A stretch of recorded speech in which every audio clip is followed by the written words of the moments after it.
What's up, man? Yeah. Yeah, exactly. Exactly. Penile. Sure. Sure. Sure. I don't know. Why are you a bitch? I mean, come on, man.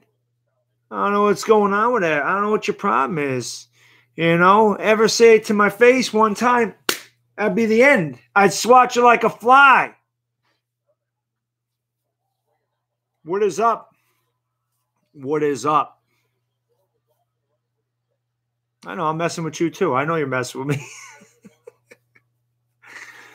Yeah, I all migrated. What's up, Kid Blue? What's up? What's up, everybody? Gangrene David, Christopher Columbus, Art Roca, Alex O, Chris Redmond, Tyler, what's going on? Jordan Vanover, what is up? Anybody new to the channel? You know what to do. Hit the big red button, hit the thumbs up. I'm going to wait like 10 minutes.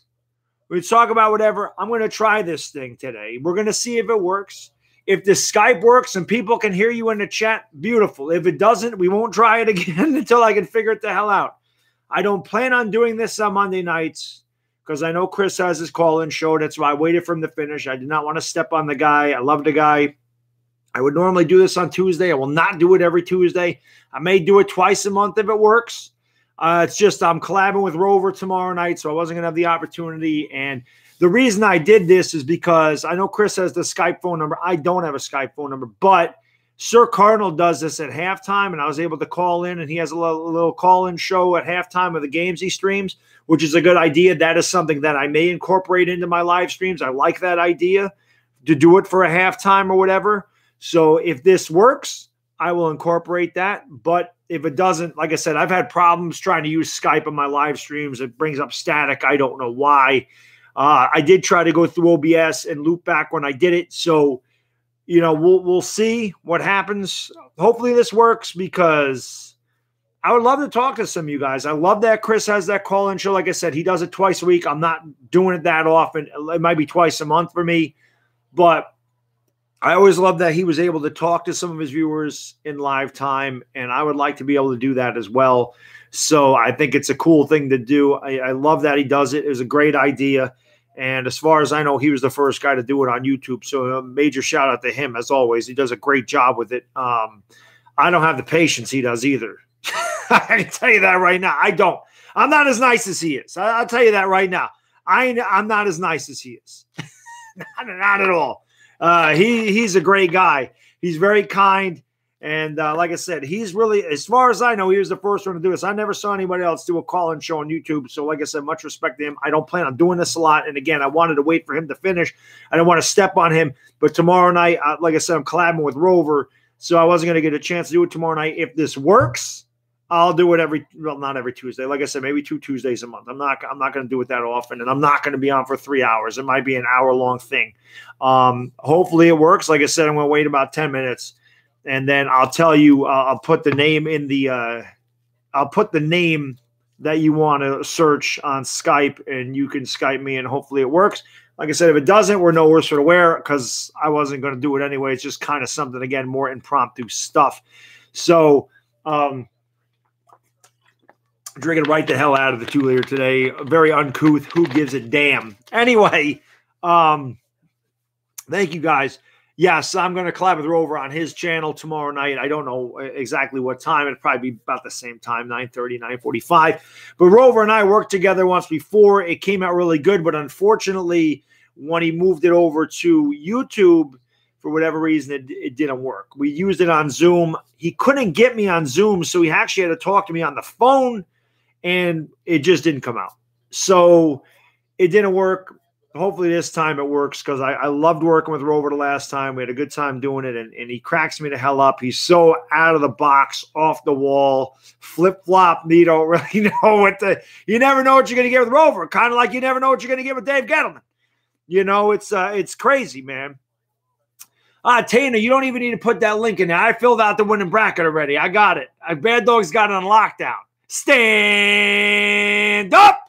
Go over there, and if everybody in here probably is already joined that channel, but please do me a favor. And if you have not joined the Entertainer Talk and Sports, check his channel out. Hit that big red button for him. The man puts in tons of work. My favorite YouTuber. I work with him all the time. He is my brother from another mother. And like I said, I get just a lot of respect for him and what he does over there. So, you know, hit the man up without a doubt. What's up, Bobby? What's up, Sexy Go? What's up, Kid Blue? I don't know anything about it either, Kid Blue. I don't watch college basketball to the tournament. I think 90% of the people that fill these brackets out don't know the first damn thing about college basketball. Let's face it. It's just a reason to gamble, right? That's what it is. It's a reason to gamble. That's all it is. It's a reason to gamble. So what's going on, Sarah? How you doing? What's up, Anthony Costanda? Or I'm saying that wrong. I'm not even going to try. What's up, DWG? That's my pick. Dilly, that's my pick. Yes, Duke. Why not a Duke UNC final? Why not? That'd be awesome, right? Why not? What is up, diehard Giants fan? Thank you for, yes, thank you, Punkum. Yes, I went over 6.5K today on the road to 7K. Let's get there. Help me get there. If you have not supported the channel, please hit the big red button. Hit the thumbs up, too. That always helps the channel out. What is good? Thank you, Andre. I appreciate it. Thank you, Entertainer. You are really locomotive train. You're a runaway locomotive towards 5K, my man. Tana's going to hit 5K before he gives away the hat for 4K. That's how fast he's going towards this 5,000. And like I said, it's well earned. The man puts in a ton of work. Just great job over there. Great job. He's my brother from another mother, for crying out loud. I mean, it is. Thank you, Sarah. I appreciate it. Thank you, MH. Right back at you, brother. Right back at you. Yes, Cushman, I'm going to, you know what? All right. So let's try this. Let's see what happens. I can't remember how the hell to use Skype. I really don't know. Yes, he does.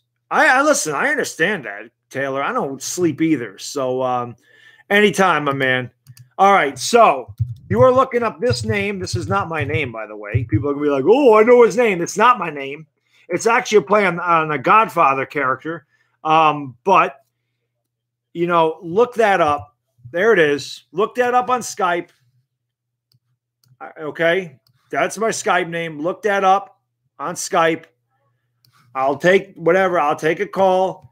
And when it answers, I'm going to tell you to either hit 1 in the chat if you can hear him, or 2 if you can't. If you can't hear him, like I said, I'll just hang it up and we'll just do a live Q&A. If it works, fantastic. I don't really know what else to say. Yeah, Sal Dog. Yes, Sal. Because the guy's name is Sal Tessio. I just added the D to it because Sal de Tessio sounds more Italian than Sal Tessio. But he is my favorite character in The Godfather. All right, now here we go. Now let me know if you can hear him. What is up, Jan, with the dog? What's up? Who is this? Cushman? Cushman Baseball Chat. You already know. You guys can hear him? Hit 1 in the chat if you can hear Cushman. Oh, this actually works. Sweet. What is up, Cushman? Thank you for calling in, my man. What's going on? Nothing much. I always got to be there for my man, Baddog. Appreciate it. Appreciate it. Even though I do got to admit, you're not as sexy as Entertainer. That's okay. Not many men are. It's all right. There is nothing wrong with that. All right. So, if Entertainer's on, a tier of his own, let's say, he's, there. I know you can't, say, but I'm, reaching my hand up to, the ceiling. Then you're, right behind it. That's good enough for me. Like I said, we can't all be the Entertainer. I mean, listen, it's a lot of, like I told you, I say it in the nonsense streams. Women literally throw their underwear at the screen when he's on it. It's amazing. Oh, I know you say they do this for UCF Jaguar. I mean, I would throw my pants at Entertainer. So what's going on? What do you want to talk about? You want to talk about how RBIs are overrated? I know you've been trying to tell me that for a long time. I want to have a friendly conversation about something that we can agree about. No, hey, listen, man, this is what it's about. You the Yankees. you can say whatever you want. But yes, Gio Gonzalez, great move for the Yankees. I mean, I made a video and I was so happy that at a point in the video I accidentally dropped my phone because I was like shaking. I was like, well, I mean, it's a great move for the Yankees. Obviously, Severino's got the shoulder issue, and he's going to be out until May. Honestly, who knows about Sabathia anymore? I genuinely wouldn't be shocked if CC pitched 10 games this season. Yeah, I mean, I don't know. I hate to say it. Obviously, I don't want that to be the case. But, I mean, at the end of the day, he almost died in the offseason. Yeah, I don't know what to expect from Sabathia. You know, I don't know how many starts he's going to give us, but my problem is the length of the start. You know, because a lot of times he gets to about the fourth inning, the fifth inning, and he's dead. It's like his stats look all right on paper, but it's because he pitches like 3 innings and gives up 1 run, and then but then leaves like 2 runners on base. Right, he doesn't go very deep into games, and that taxes your bullpen at the end of the year. He's always hurt. I honestly. I know it's like a feel-good story you want him to be back, but I honestly would have looked elsewhere to get for a starter. But I understand why we brought him back. Yeah, I do too. I mean, he's a great veteran in the clubhouse. He's really good with the young guys. He's a great teammate. I mean, he's really there as a pitching coach kind of thing. He's an extra coach on the bench. But again, I don't know what we're going to get out of him because, you know, CC's a baddie. Like I said, he's good for 4 or 5 innings, but once he gets to the 3rd time in the lineup, they really seem to hit him. He's an older pitcher. He's got a lot of miles on his arms. But, I think that he's there more for leadership and, you know, like I said, just there for the young guys. But I like the Gio Gonzalez signing. I think it's good. Can never have enough pitching. And why not go after Dallas Keuchel? I mean, let's get as much pitching in here as we can. I will say about Dallas Keuchel, though, and I know why you'd want him. I wouldn't be like, oh, Severino's injured. We have to go out and get Dallas Keuchel on a multi-year deal. I wouldn't want to be pressured to go multi-years on a player just because of an injury right now. Yeah, I hear you. What was I didn't see the contract on Gonzalez. Gio Gonzalez, it was a minor league $3 million? Was that what it was? Because in case he's not ready for opening day. But it's only $3 million. Yeah. So that's not bad. What if we brought Keuchel in here, say 3 years, $45 million? You think that's too much? I think he'll get less than that. I think the annual value will be about right. I think it will be like 2 years, 30 though. So you would take him for 2 years, $30 million. I think that's about what he's gonna get. I definitely consider it. I don't think it's gonna happen though. No, me neither. I'm surprised he's still out there because teams need pitching. Yeah, I'm surprised. I'd say the 2 favorites that make them. I'd say the 4 teams that are like the favorites are the Phillies, the Braves, the Brewers, and then go back to the Astros. In my mind, the 2 teams that make the most sense are the Brewers and the Phillies. Yeah, I was going to say the Phillies could definitely use pitching. I mean, obviously we know their offense is amazing. Lefty starter also. There's a famous stat where last year, they got like 4 starts out of left-handed pitchers last year. Yeah, literally 4. I'm not over exaggerating. Yeah, the Phillies need pitching. I mean, obviously they can hit. You know, you got and they just need another starting pitcher to go along with Nola because Nola's obviously a beast. Right. Yeah, obviously. Yeah. So I mean, they do, but they like I said, they have great hitting. I mean, they picked up. Bullpen's pretty good too. Yeah, they picked up Real Muto. They picked up, obviously, Bryce Harper was a huge deal, which I still think they gave him way too many years. 13 years is a lot for any player. One thing I will give them credit for is the annual value was actually not bad. Yeah, no, it's not bad. It's just a ton of years, and he can't opt out, and he has a no trade clause. So Philadelphia could be stuck with that contract for 13 years. Like on his contract is Bryce Harper. He didn't even want an opt out. He basically made it sound like whatever he signed a contract with was going to be the team he spent the entire. Because the Dodgers actually apparently were willing to do 4 years, $180 million, which if you do the math is actually $45 million a year. Wow. But the main thing is that I just think that he just wanted to sign a contract, just spend the rest of his career wherever he signed. 4 years, 180. Holy gee! I'm surprised. Why would he? See, to me, he should have taken that because then he would have been right in the middle of his prime when he was a free agent. I mean, he's what, 26? Yeah. So he would have been 30? He would have been 30. Yeah, and he could have got what JD Martinez got last year as a 30-year-old. The one thing, as I said before, was I think what he just wanted to do is he just wanted to sign a contract and just be there for the rest of his career. Yeah, that makes sense. But listen, man. Also, another thing with if he took the Dodgers contract, he would have been obviously by far the highest annually paid player. Yeah. But $330 million is just $5 million over to be the highest paid player, and I wonder if for some reason he prioritized that more, just being like, I don't know. Yeah, I don't know either. But listen, man, thank you for calling. Let me let you go. Just so some other people, because I don't plan on being on here all night, so I just want to get a couple more callers. You're Baddog. You're famous, so like everyone's you're like the president. Everyone's going to be calling you. I wouldn't go that far, but let me take another call here, man, and I will talk to you soon. Thanks for having me on. You got it. Thank you for being such a great supporter of the channel, Cushman. I appreciate it. All right, let's take what's going on. You're on with the dog. What's going on? Yo, is this the legendary Baddog? I don't know. Who is this? I think you know who this is because from what I hear, you think that Sam Darnold stinks. Gang Green David, what is going on, my man? Thank you for calling in. How you doing, buddy?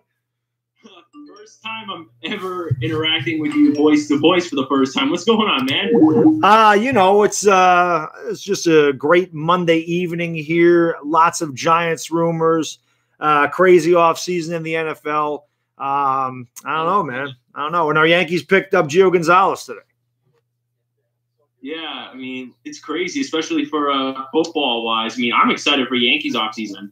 I mean, Yankees season. But football season's still in full swing with the free agency transactions. I mean, the Jets picked up another lineman today. I mean, I kind of forgot his name. He was some dude from the Vikings.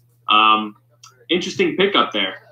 Yeah, the Jets have made a ton of moves. So I mean, they're going for it. I mean, they're definitely going for it here in the next couple of years. You know, they signed the C.J. Mosley. Obviously, Le'Veon Bell is huge. You guys got to work on your O-line, and I think you need one home run hitting receiver. I just don't know. What do you think about the Jets trading back? I mean, there's talk about them trading back in this draft. Would you want them to take a Josh Allen at 3, or would you want to trade back and get a couple more picks and maybe grab a DK Metcalf or a Hollywood Brown or a lineman, a Cody Ford or somebody like that? At this point, like I said, I've said this 1,000 times, man. I think offensive line is probably the most crucial piece that you need to address, especially if you have a young quarterback in Sam Darnold and if you have a running back in Le'Veon Bell. You're going to want to grab offensive linemen, especially since the Jets missed out on the top 2 centers in the league, which I thought was a huge blunder by Mike McCagnon. I would trade down and I would go to free agency, and since we do need a pass rush, I would go after Justin Houston.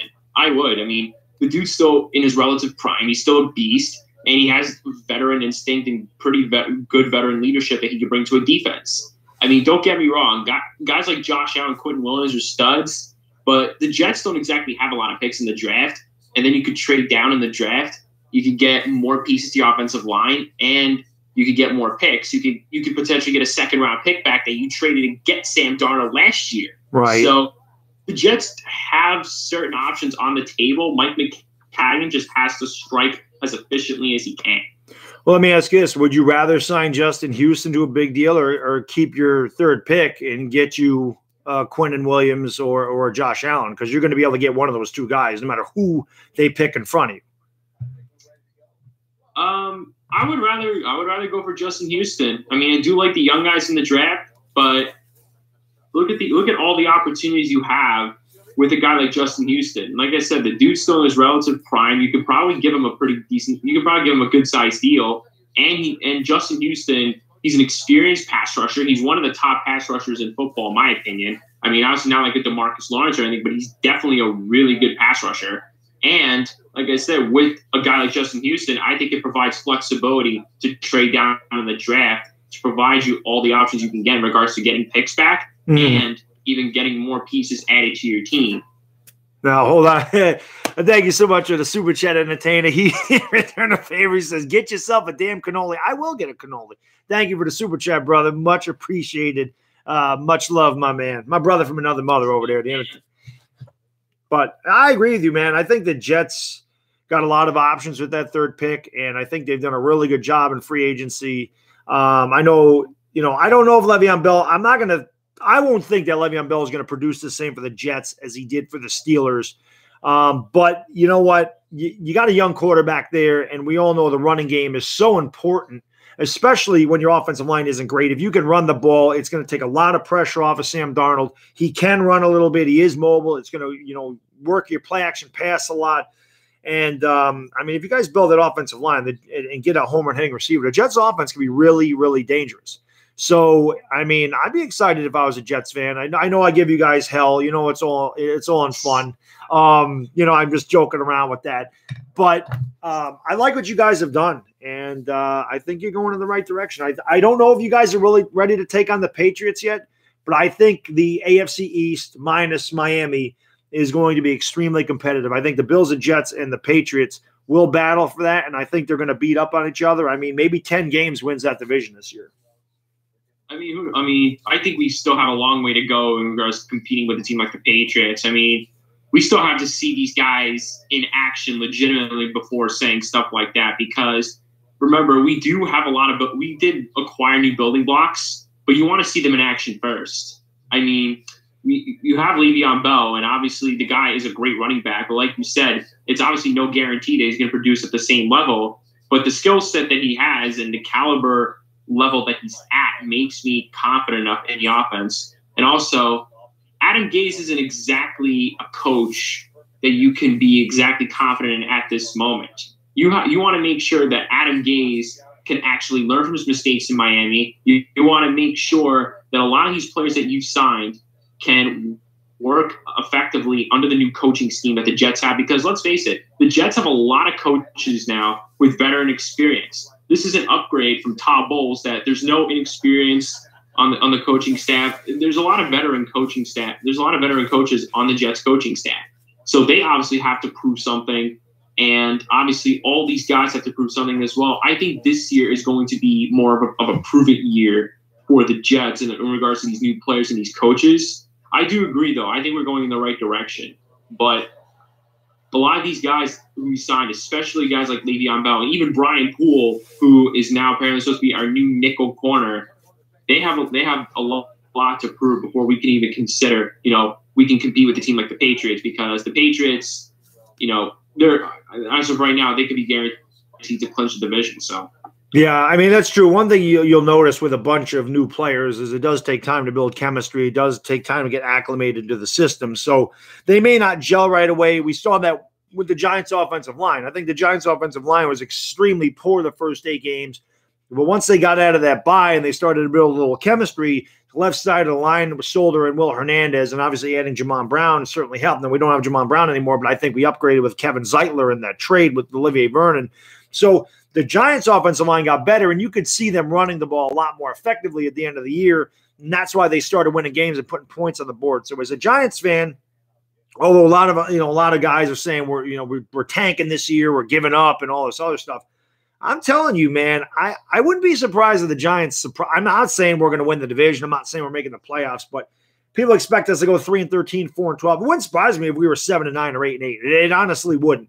We lost Odell Beckham. That's a huge loss, but then all you have to do is run the ball and have solid receivers. The Giants never won with an Odell Beckham receiver. Never. They never won the Super Bowls. They won Super Bowls with Lionel Manuel. They won Super Bowls with Stephen Baker. They won Super Bowls with Plexico Burress, who was probably our best receiver. They won Super Bowls with Victor Cruz and Hakeem Nicks. They were very good. They weren't Odell Beckham. And we always won with running and defense, and I think that's where Gettleman's getting back to. So it'll be very interesting to see what the Giants do, but I like the Jets' moves. I think they did a really good job, and I think they're going in the right direction. I think Le'Veon Bell really helps Sam Darnold, and I'm going to say this now because, I think Sam Darnold stinks. I think Sam Darnold's going to have a good year. I really do. I think Sam Darnold is going to have a good year for the Jets. Honest opinion. But the thing, though, about last year's draft, people debating that the Giants should have taken Sam Darnold, in my opinion, I think both teams made the right picks. You guys have a pretty good player in Saquon Barkley, and, that's going to be great because now Eli Manning is going to be your bridge quarterback, and you're going to have a playmaker like Saquon Barkley when you guys do draft a new quarterback. And for the Jets, well, we needed a franchise quarterback for a while, and obviously the Giants still confident Eli Manning had to get another piece on offense, especially when you guys do get a young quarterback. And then the Jets trying to rebuild and trying to continue their rebuild, they got their quarterback in Sam Darnold. So, like, for those saying that the Giants should have drafted Sam Darnold, both teams made the right pick. In my opinion. I agree with you, man. Well, listen, thanks for calling in. I'm going to let you go just in case somebody else wants to call in, but I will definitely talk to you. I'm going to look at that Zoom thing so we can collab some time on your channel. Oh, absolutely, man. It's awesome talking to you for the first time ever. I mean, yes. It's nice to talk to you now that I'm not behind a keyboard for once. Absolutely. And guys, do me a favor if you haven't done so. This is Gangrene David on the phone. Just, type in the chat. Guys, go check him out. He's a great kid. He's a Jets fan, a Yankees fan. He does a lot of he's a big wrestling fan. So check him out. He does a really good job over there. He's a great kid. And check out his channel. Go support him. And I really appreciate the kind words. You got it, my man. You got it. This season, I will be doing a stream from Yankee Stadium in your honor. I appreciate that, my man. I will. I'll talk to you soon. All right, buddy? All right. Take it easy. All right. Bye. All righty. What is going on? You're on with the dog. What's up? Hey, it's me, guy. Hey. Oh, the best voice on YouTube. It's my boy, Bobby. What is going on, Bobby? How you doing? Good. How you doing? First time I talked to you live. Yes, it is. I always hear you calling in Chris's channel. I don't think Mark Israel's in the chat, so I think you're okay today, Bobby. Oh, you heard of that? Yeah, you heard that in his chat. Oh, my God. Do you ever see the show Rhoda? I have not seen that show. I've heard of it, but I've not seen it. Well, he sounds like the character in that show. His voice. I don't know. It's a little before my time, Bobby. A little bit. Okay, so I got a big upset going in my bracket. Yeah, what do you got? I'm taking BT to beat Duke in the third round. Virginia Tech. Yes, Virginia Tech to beat Duke. Wow. And I got Syracuse winning it all against North Carolina. Wow, Bobby, you really want to upset in this bracket. I'll tell you what, one of my biggest upsets in the first round is St. Louis beating Virginia Tech. What do you think of that? No, I don't see that happening. No. I'll tell you. Some more beer. No, drink some more beer. No. I know I don't have any beer tonight. I'm drinking Diet Pepsi. I don't have any beer tonight. Diet Pepsi. I love Pepsi. Yeah, Diet Pepsi. I gotta, it's bikini season. I gotta get in shape. I can't have those extra calories. Gotta drink the Diet Pepsi. It's not good for your body, though. Diet stuff is not very good for your stomach. It's fantastic. Look at me. I look okay. We're doing it. I know you work out all the time. I look like a Oompa Loompa. I'm 50 years old, so. Well, I'm not far behind you, Bob. I'm almost 43. I mean, we were getting up there. You're 7 years old, younger than me. Yeah, 7 years is nothing. Sir Karner? I love Sir Karner. He's one of my favorite guys on YouTube. It's the whole reason I figured I could do this with a name because I called him yesterday or last night during his stream. So I said, let me give it a try and see if it works. I talked to him for 21 minutes yesterday. Well, Sir Karner is absolutely awesome. He is one of my favorites, without a doubt. He has the best job. He works at the stadiums. Yep. Oh, it's the best jobs. It's awesome. I'm jealous. I am too. You know what my big upsets are, Bobby? I got Iowa State and Wofford going to the Sweet 16. I have Wofford beating Kentucky. That is my big upset in the tournament. Yeah, Kentucky's not doing that good this year either. Yep, Kansas is not going far either. No, I don't think so. But that's probably my biggest upset is Wofford knocking off Kentucky. That's my biggest upset. But I don't know what the hell I'm doing, so I got to give a chance to anyone else. It's bingo when you're doing a tournament. I want the Giants to pick up Rosen. Yeah, that would alleviate a lot of pressure. He's a quarterback, and he's still young. He's not that old. Oh no, he's only been in the league 1 year. He's only 23 years old. He was a top 10 pick. I mean, obviously there's a lot of talent there. And that would also alleviate the pressure of us drafting a quarterback, and we could just focus on defense. I would be fine with them getting Josh Rosen if the price was right. Well, what about Russell Wilson? They still talk about Russell Wilson. Yeah, I actually read an article today that said the Giants probably are not in Russell Wilson's future. Not that means anything. I like him. I do like him. I love him too. And the thing is, Super Bowl against the Colts. You remember that Super Bowl? Oh, of course. That was great. They destroyed them. Well, it was against the Broncos. They destroyed the Broncos. Yeah. First play over the head of the Peter Manning. Yeah, well, that ruined everybody's squares too.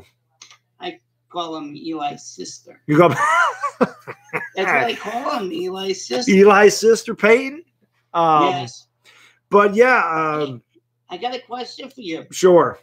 Me and my brother coming down to the Hall of Fame, right? Can we come visit you? I'm not close to the Hall of Fame. I'm probably a good 90 miles east of the Hall of Fame. Well, we have to come back anyway. We got to come back. Well, let me know when you're going. Maybe we can meet up someplace, a Panera or something. We can meet up. Panera. Oh, Panera, you like Panera bread? Yeah, I like Panera. You don't like pizza? Oh, I mean, I'm Italian. I mean, that's I it. love pizza. I'm from New York. I bleed tomato sauce, Bobby. I mean, come on. Yeah, but not ragu though, right? No, ragu's that's I bleed I bleed good old fashioned tomato sauce. Does your wife make good sauce? Nah, my wife's not Italian. I make the sauce. She's Irish? She's Irish. She's Irish French. Yeah, that's like my aunt. She married 2 Italians. Ah, 2 at the same time, Bobby? No, my uncle Rocco died. Oh, sorry to hear that. Yeah, he was a good guy. He left me his giant jacket, though. Yeah. Rocco, that's a good old-fashioned Italian name right there. And he used to eat raw eggs, too. Ugh. Well, he was trying to be Sylvester Stallone. What was he, boxing Apollo Creed? He was getting ready for the match? He was a big guy. Yeah, Rocco was a big guy. Yeah. Rocco sounds like he would be Sylvester Stallone going to collect money. That's a guy that collects money, right? It's a collector right there. Rocco. Yeah, my Uncle Paul, we went one time for Christmas, we went over to his aunt's house, and she made us a 7-course dinner. Oh, my God. You want more food? Yeah. They eat a lot. Yeah, Italians feed you till you can't eat anymore. We feed you till you can't move. That's usually how it goes. I know. We could have moved MGX if you want fruit. After that, she was a nice lady. I loved her. Yeah. She died. She was older. Yeah. You got anything else you want to talk about, Bobby? Or it's nice talking to you. You're awesome. Yeah, I really appreciate that. It was great talking to you too. Like I said, now that I know this works, I'll probably do this a couple times a month. And I could do it on my stream too. What's that? I could do it on my stream too. Your stream? What you? Yeah, I got a stream. I didn't know that. Talking sports with from my mom. Oh, I never knew that. I'll have to check that out. I thought I told you. No, you didn't tell me nothing. You don't talk to me, remember? Chris. Is Chris still in chat? He is still in the chat. Chris is awesome, isn't he? Oh, he's the best. I tell you, he's my brother from another mother. Like I said, I always had a lot of fun doing streams and everything else. But once I started working with him, it's just been so much fun. It's been a hell of a ride, and I feel good. Both of our channels are growing really fast, and I love working with him. He's an awesome guy. That's why. I appreciate that, Bobby. Well, let me let you go.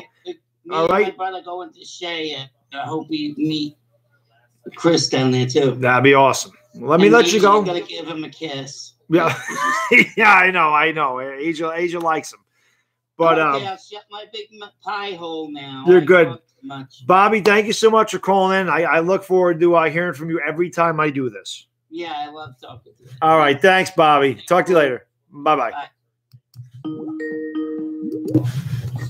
What is going on, Jan, with the dog? What's up? Hey, what's up, man? How you doing? Who do I got? Who is this?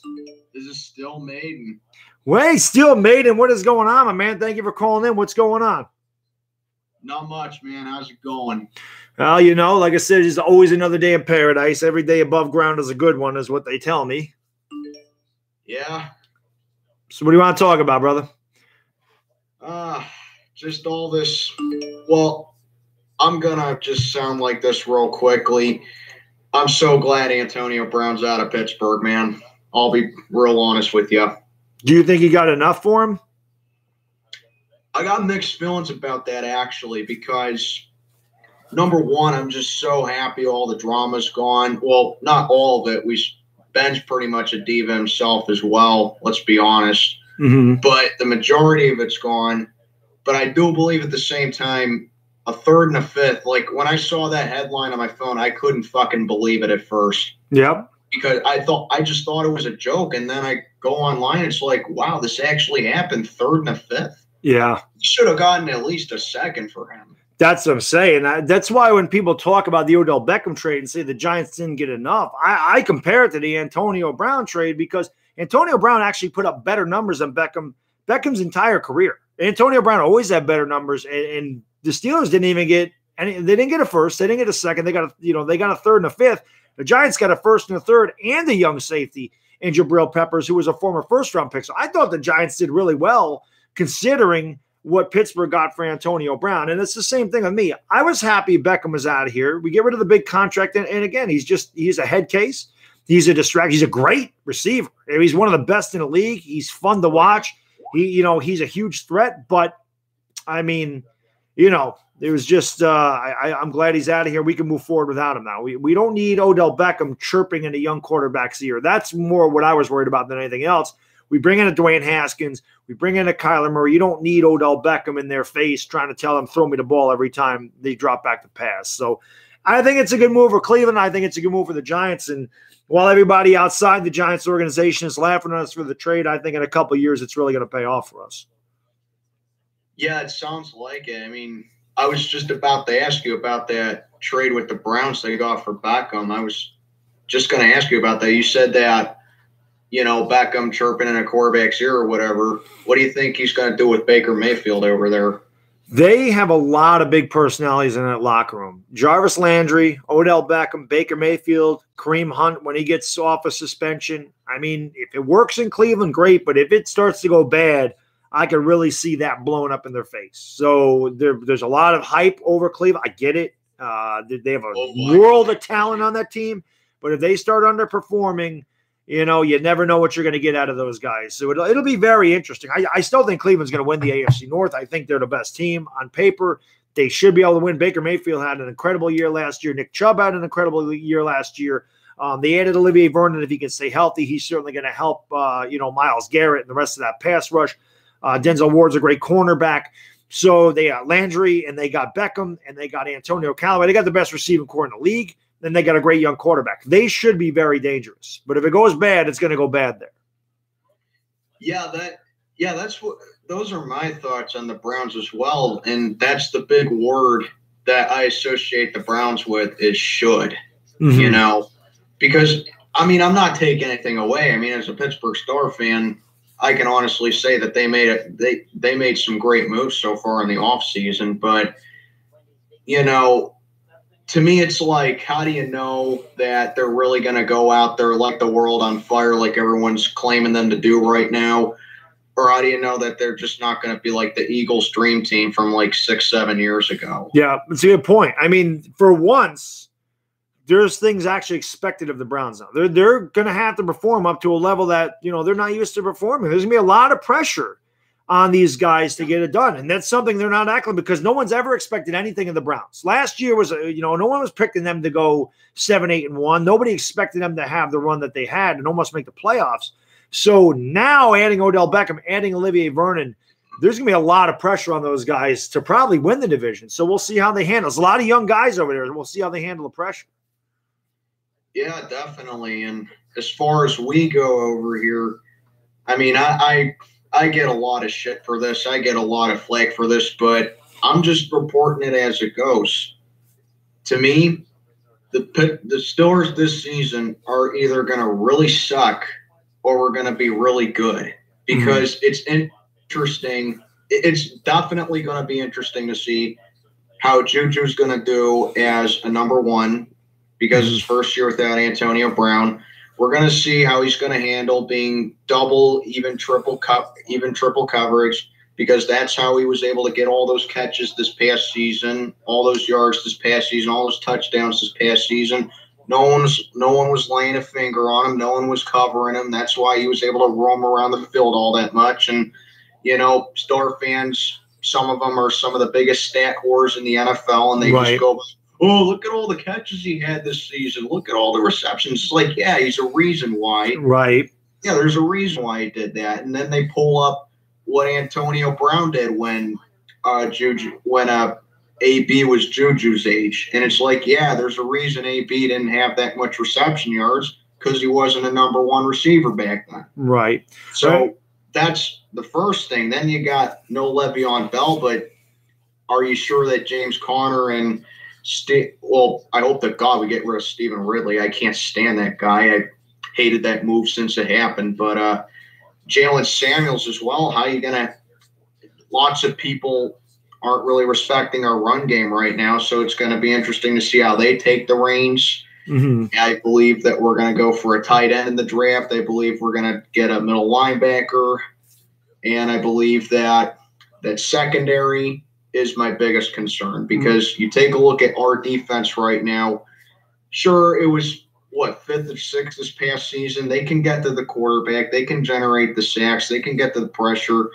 But believe me, man, they do not play like a top 10 unit. I know it from experience. They just don't. All right. Let me ask you one question, and then I'm going to let you go so I can get some more callers in there. One question. Who do you want to take with your first pick in the draft? First pick in the draft. I'm not sure. I mean, I'll be honest. You're asking the wrong guy for this because I'm not a draft enthusiast. If you're going to ask a Store fan who they want in the first draft, I recommend asking my man Still Jedi about that or Still Twins about that. You're asking the wrong guy about this, but I can tell you what position I think we should go for first overall, first in the draft. Mm-hmm. I believe we should go for either a middle linebacker or a tight end. Okay, sounds good. Thank you so much for calling in, my man. Yeah, have a great night, buddy. And one last thing Sure. before I go real quickly. If you're going to be available on Wednesday at around noontime, be sure to tune into my video. It's premiering at around that time. I really want you to go check it out. All right, I will do I'm working at that time, but I will, depending on how long it runs, I could probably get there at lunch, but I will do my best. It's about a half hour long if you got that. How long is it? About 25 minutes. Oh yeah, I probably won't get. I'll have to catch it like after the fact, but I will definitely check it out. So everybody that hasn't done so, again, you can type your channel in the chat over there. Everybody go support Steel Maine over there. Obviously a Steelers fan, check them out. And thanks for the call, buddy. I'll be talking to you soon. Thanks a lot, brother. You take care. All right, have a good night, my man. Later. All right. What is going on? You were on with the dog. What's going on? Baddog 7677. Mike Nixon here. Mike, what is going on? Recliner Mike is in the house. What is up, Recliner Mike? How you doing, brother? I'm good, brother. How are you, man? It's like I said, man, it's just a lovely Monday. I wish it was Friday, but we got to start the week somewhere. What's going on? Everybody says it was Friday. Yes, this is true. Yeah,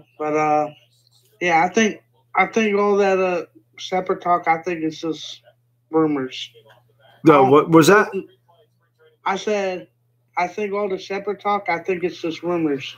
Oh, yeah, I have no doubt. But the thing is, with Dave Gettleman, the rumors, you never know. I thought it was interesting when I read that article that they were talking for, a second round pick, which it seems fair considering Sterling Shepard's going to be a free agent. Are we going to sign him back? If we have no intention of signing him, you might as well trade him. Right. But Gettleman said, after that, hey, we're sticking with Shepard. Shepard and Tate will be good for years to come. But again, we can't believe anything Gettleman says. So I believe it's just rumors too. I think that they're going to re-sign Sterling Shepard. I'm a Sooner fan, so I would love them to do so.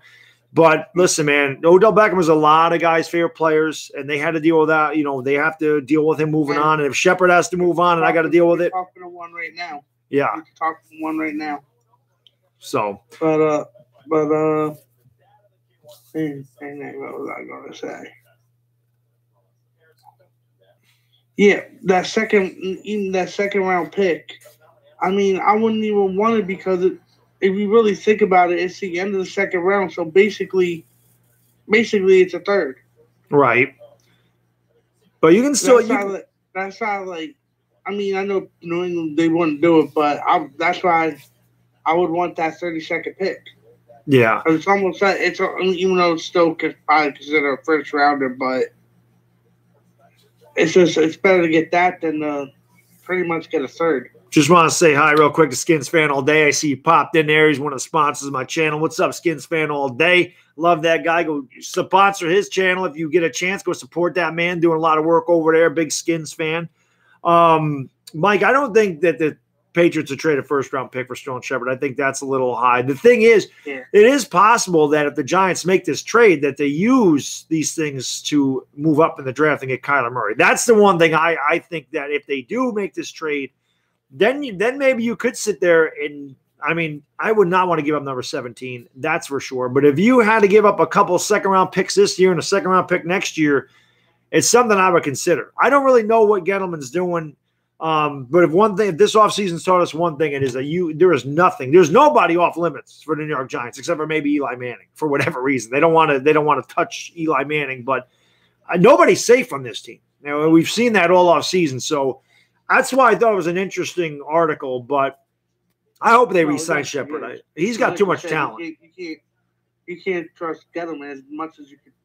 You know what I mean? Yeah, definitely not. And again, that's a GM's job. He's got to throw up the smoke screen. He can't be saying he wants to trade players because if, like I said in the video, when the Lakers said they were trading all these guys for, AD, and it fell through, these guys had no heart to play for the Lakers anymore. So if you sit there and say you're going to, trade a guy or guys in the trading block and it don't go through, he's going to be disgruntled the whole year.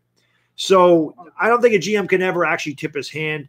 And I think Gettleman has, done a great job of obviously not tipping his hand. He just straight up lies about things because there's no doubt in my mind, like Chris says, like a lot of other Giants fans say, he signed Odell Beckham with the intention of trading him. It just gave him a lot more leverage when he was under contract rather than the guy being a free agent. I totally agree with that. Totally agree with that.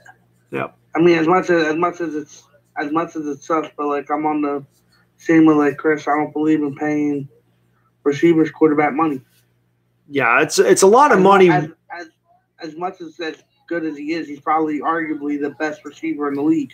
Right. You just don't pay him $20 million. Yeah, the problem with paying him all that money is not only is it a ton of money, but we have so many other positions that we need help with. And if we were solid on defense, solid on O-line, and had a Saquon Barkley and a young quarterback that we weren't paying $23 million, and Odell Beckham was our highest paid player, and you had a bunch of pieces around him. If we were a 12 or 11 win team last year and we were going in the right direction, then I can understand it. But when you need help on the O-line and when you need help at every facet of defense, you got to start getting some young guys in here, and you got to make some cap space to sign maybe a Jadeveon Clowney next year or DeMarcus Lawrence, a big-time pass rusher. But one thing I wanted to say about the Patriots pick, you said it's a third rounder. Remember, we got Lorenzo Carter and B.J. Hill in the third round last year, so those guys really panned out, and they could be really big. So a late second-round pick's not a bad option for Sterling Shepard. Sure. I mean, you never know. You could get you can never know because now with like all this heart problem talk, you never know. Montez Sweat could fall all the way over there. Yeah. With this heart condition now.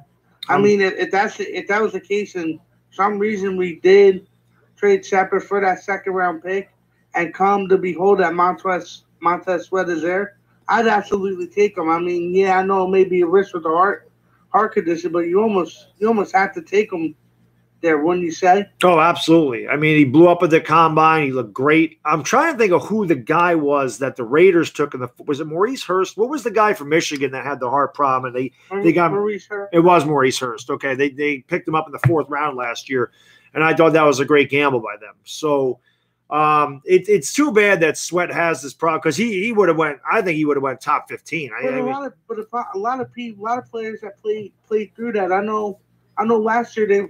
On the Sports Series draft video, they were talking about somebody that played for the Lions that had the same exact problem and played through it and still had a good career. Yeah, I forget who it was, but it was a pretty big name though. Yeah, you never know. I mean, I don't really know how serious the heart condition is, but yeah, I mean, for a late second round pick, I mean, why not take a shot at it? So.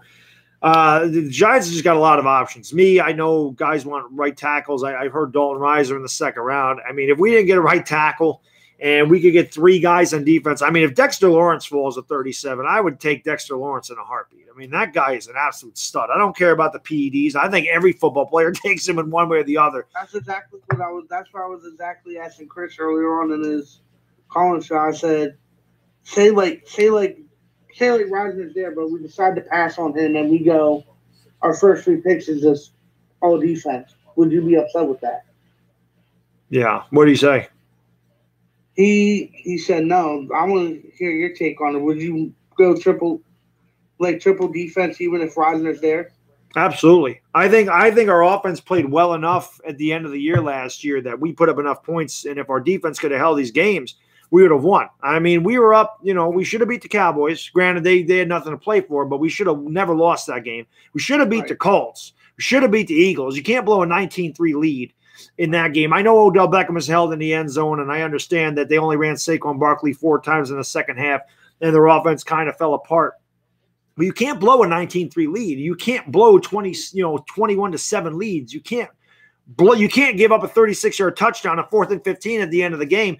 If the defense could play, we would have been a lot better. You can't allow, the 63-yard field goal was ridiculous, but you can't even allow them to attempt it. The defense has to step up. So I think, we could get by with an average right tackle or maybe a below average right tackle because we got Zeitler over there on the right side now. We got Saquon Barkley. If we get a couple pass rushers or a cornerback in a pass rush or 2 pass rushers, I would go triple defense. That's me. I would rather get 3 defenders because this is so deep with talent, Me too.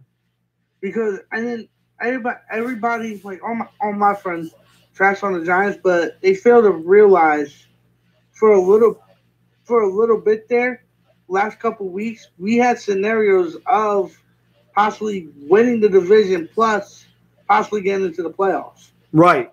Yeah, that's what I'm saying. We were very poor at the beginning of the year.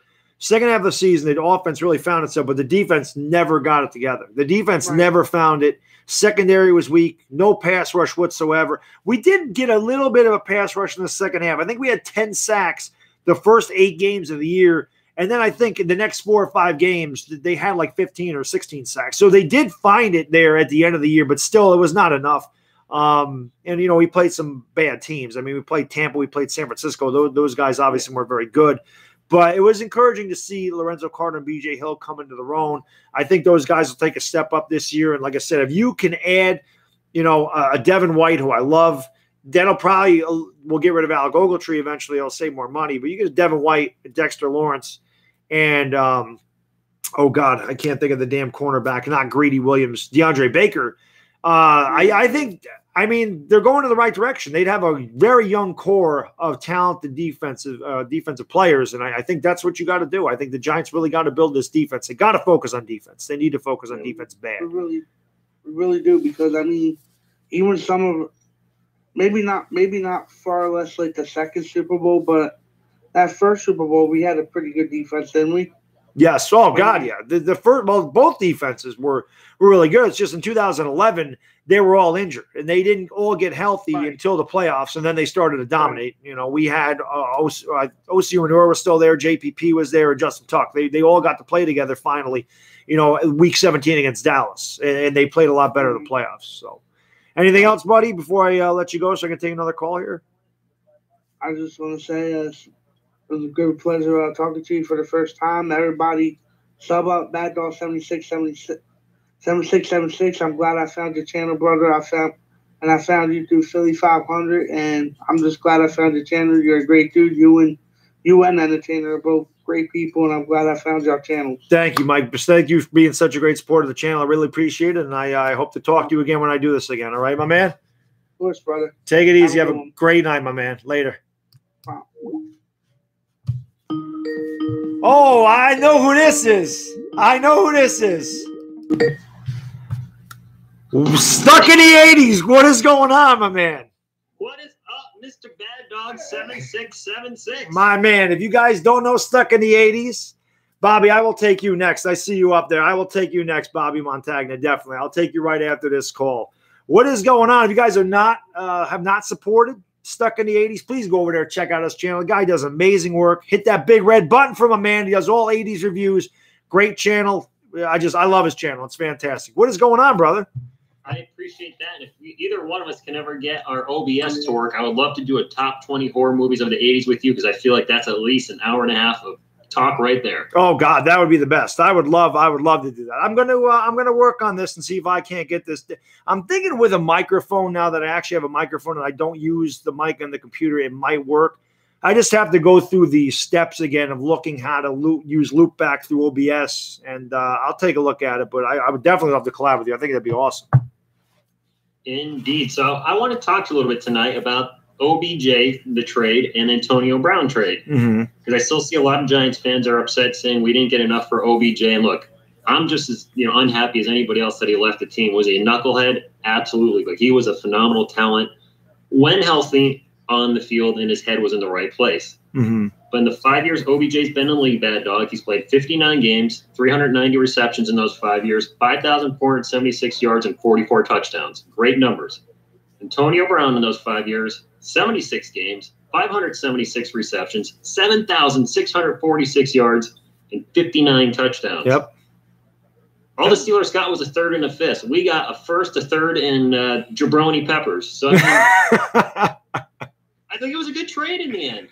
I agree with you. I said the same thing. I said it to a caller earlier, the Steel Maiden, when he called, and he's a Steelers fan. I said, considering what the Steelers got for a receiver that put up better numbers than Odell Beckham, more healthy than Odell Beckham, more reliable than Odell Beckham, considering what they got and what we got, I think it was a great trade for the Giants. And not only did we get a first and a third and a former first-round pick in Jabril Peppers, or Jabroni Peppers as you call him, we got rid of the cap. And we got rid of a big distraction.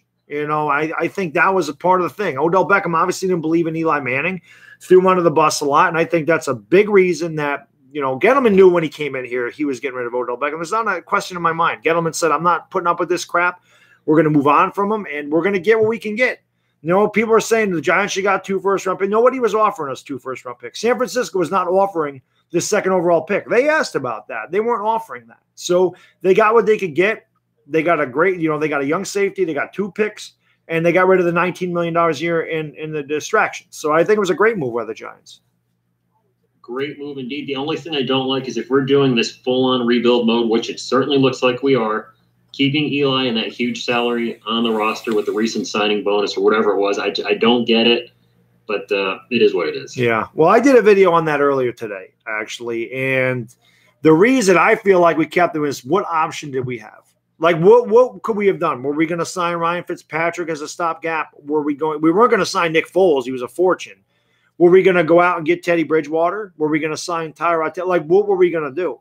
If you're just going to use a stopgap quarterback, you might as well just keep Eli Manning there. If they go with a Haskins or they go with a Kyler Murray, Eli Manning can teach him the ropes. They can learn under Eli. If nothing else, Eli can teach him about New York and how harsh this media is.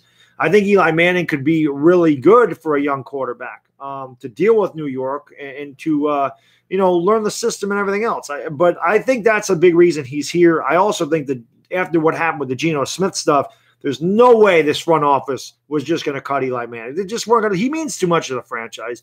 So although I don't like it either, I wanted to get rid of him, save that money, and bring in a Bridgewater initially. I understand why Eli's here. I do. I don't like it, but I get why he's here. And again, I don't really know if we had any other options. So that's why I feel like he's still here.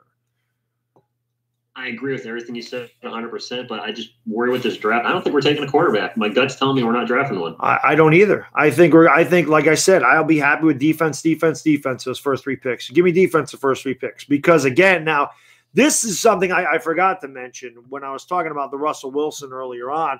Now, he says the Giants aren't in his future, but that don't mean anything. We'll have $100 million in cap space in 2020. Russell Wilson, if they don't franchise him for $31 million, could be a free agent. The Giants would have enough money to bring in a Russell Wilson here. You get a Russell Wilson with a young team of receivers, and he worked with Golden Tate before, obviously. That would be huge. I mean, it's a slim chance, but it is a chance that happens. So then they wouldn't have to worry about it. They would not have to worry about going out and getting a quarterback. Fingers crossed on that. And I know you're not going to be staying on much too longer, Baddog. And I know there's other people that want to talk to you. So thank you so much for taking my call. Keep up the great work. And stay stuck in the 80s. You know I will. I'm always stuck in the 80s. Thank you for calling in, brother. I'll talk to you soon, my man. Later. Take care, man. Bye. Stuck in the 80s, man. I love that guy's channel. It's fantastic. I don't know why that's there. Bobby Montagna, what is going on, my man? Thank you for calling. How you doing tonight? I am good, brother. How are you doing? Oh, I'm living the dream, my man. You know, I am. We're not actually. I don't think Chris and I are doing the nonsense Friday. I think we're going to call the basketball game. We're going to do the college basketball game and do nonsense next week. But regardless, I'm wearing your shirt Friday. I'm going to wear your shirt. I'm going to wear your shirt for that stream, the Brady shirt. I got to wear it. Excellent. Hey, man, I got a question for you. Sure. To get kind of an outside perspective on something. The ESPN wrote an article about how the like Patriot influence, you know, with all the coaches that they've kind of spit out into the NFL. I know most of them haven't really panned out, but like recently between Vrabel and O'Brien and now, you know, Flores down in Miami and Patricia in, you know, Detroit. Yep. It's do you think it's going to make it harder on the Pats? You know, now that all these guys in the NFL have these, you know, head coaching jobs, you know, and that influence is kind of spreading. So they see how, you know, Belichick, you know, drafts these guys and, you know, the quality, you know, it's quality over quantity. You know, sometimes you can get a guy in the third round and coach him up, and he can, you know, you can definitely make him into a real, you know, a solid, you know, serviceable player. And they were saying that it's going to make, you know, if it, you know, as the trend continues, it's going to make it harder and harder for the Pats to, you know, to keep at the high level of success that they're at. Do you believe in that, or do you think it's a crock? It's a crock. There's only one Bill Belichick, man. He's the guy. He's the GOAT. He's the greatest coach I've ever seen in my life. He's amazing at what he does. That guy's just a genius. He's an absolute genius. And this is why last year when they were making the run, I did it every week. Bobby, I was on Uncle Lou's channel. I was doing the picks of them during the playoffs. I told Uncle Lou every single week, I can't pick against New England. If I'm going to lose betting on a team, I'm going to lose picking them and they lose. I am not going to bet against them. Didn't bet against them. Oh, San Diego's going to beat them. Nope, not going to happen. Kansas City, there's no way New England could beat Kansas City. Nope, I'm taking New England.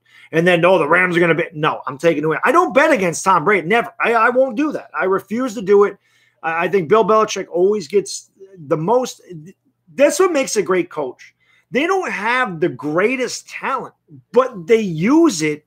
And they get the most out of their talent. He gets more out of his players than any other coach I've ever seen in my life. He did this with the Giants. Now, granted, he had Lawrence Taylor, he had Harry Carson. He had amazing defense there. An amazing defense. See, with the Giants, to me, it was more managing the talent than anything. But he did it really well.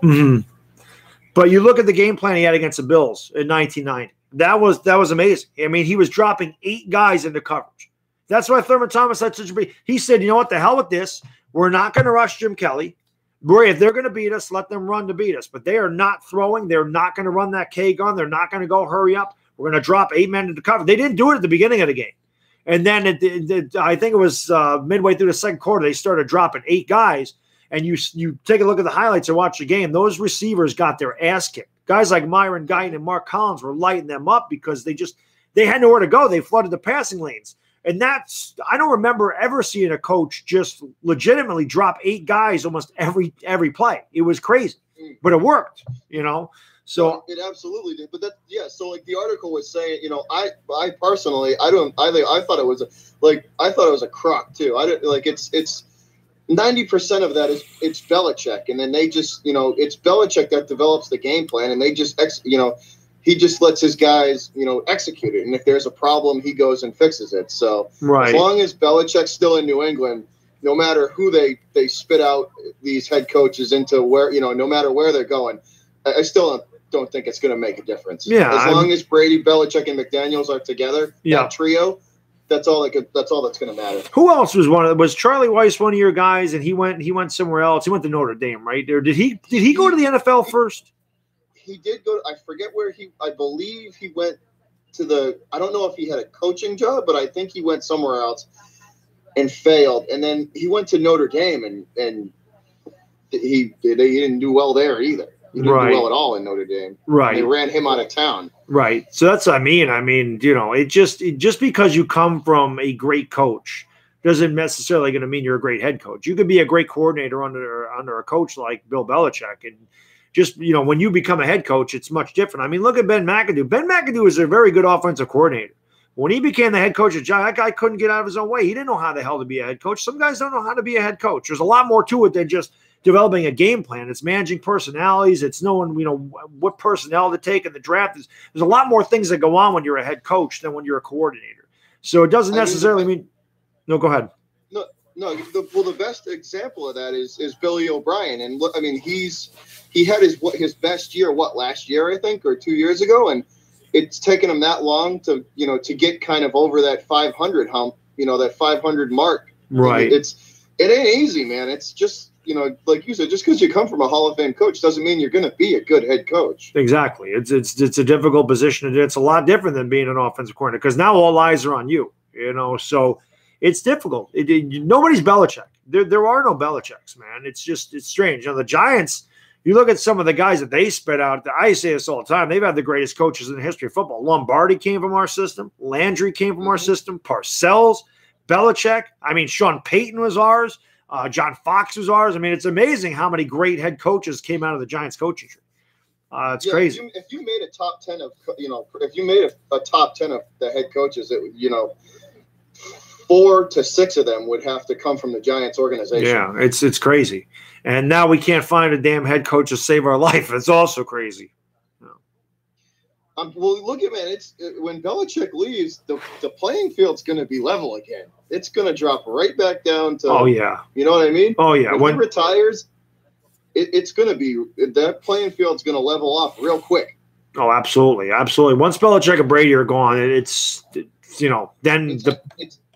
anybody's game. Exactly. Yeah, it'll be very interesting. And again, man, there's so many people that hate the Pats all the time. I take a lot of flack because when the Patriots are in the playoffs and the Giants aren't, I root for the Patriots all the time. And they're all like, how do you not hate the Patriots? Because they're not the Giants' rival, man. We play them once every 4 years. They're not our rival. I hate the Cowboys. I hate the Eagles. They're our rivals. But they play in Boston. But I don't care. I don't hate the city of Boston. I hate the Boston Red Sox. I'm a Yankee fan. I don't hate Boston at all. So the Patriots are an AFC team. I don't really feel one way or the other, but I like Tom Brady. I mean, that's my guy. You bought me the shirt. I mean, I like Tom Brady. I don't make any bones about it. I root for him. I don't care if people don't like it. It's my opinion. I think the guy's great. I think he's the greatest quarterback in the history of football. The guy's played in 9 Super Bowls. He's won 6 of them. It's ridiculous. He's there every year, and Belichick, they're the one constant. They're the constants on that team. I try and be realistic about it too. The Patriots got to be, now that the Jets have pretty much gone all in, they're going all in this year with, and even the Bills have been making moves. Like the Patriots can't just lax through, they can't just sit back and, just kind of be lackadaisical with this offseason and draft. Because the Jets and Bills are coming up on them, man. It's with the talent that they've added to those teams, it might be more competitive than people think. Yeah. Yeah. I was saying that to Gangrene David earlier. I do think the AFC East will be a lot more competitive this year. I still think you guys will win the division, but I think it'll be much more competitive. I think that, the Jets and Bills could win 9-10 games. I think that they could definitely give the Patriots a run for their money. So it'll be very interesting, but I can't bet against Patriots. Not until Belichick, as long as Belichick and Brady are there, dude, I'm not betting against that team ever. I will not do it. Won't do it. It's hard. It's hard not to with the trio that they have. Between McDaniels, Brady, and Belichick, it's hard not to bet against them. It is. It's very difficult. All right, brother. All right, man. Thank you so much for calling in, Bobby. By the way, guys, again, Bobby, type in the chat. Please go over there. Show my man Bobby Montagna. Well, actually, he's not Bobby Montagna anymore. He's Butcher Block and Patriots Talk now because he talks Patriots. And the guy's a damn good cook. I expect some cannolis in my P.O. box, Bobby. We doing bourbon chicken tomorrow night. All right. Invite me over. For what time? I'll be over. Have a great night, my man. I hope to talk to you soon. You too, brother. Take it later. Awesome, dude. Bobby's a great guy, man. Great guy. You definitely got to love the cannolis, entertainer. I mean, they're the greatest thing ever made. I freaking love those things. I could live on cannolis. Of course, I'd be 300. I'd look like Andy Reid if I did, but I do love the cannolis. They're fantastic. I don't know how the hell you guys. I'm telling you right now, Jeremy. Anyone in the chat that has not had a cannoli, tomorrow go to a bakery, get you a cannoli. It's the greatest thing ever made. Greatest thing ever made. I would look like Andy Reid, man. I am Italian bones, but I mean, you know, I love cannolis. I don't know what to tell you. They're the best. Get yourself a damn cannoli, right? My wife had never had a cannoli either till I met her. I said, what the hell is wrong with you? And I went and got her cannoli, and she said, yeah, these are damn good. I said, you're damn right. You're damn right. Bourbon chicken is good. Yeah, definitely. Oh, these?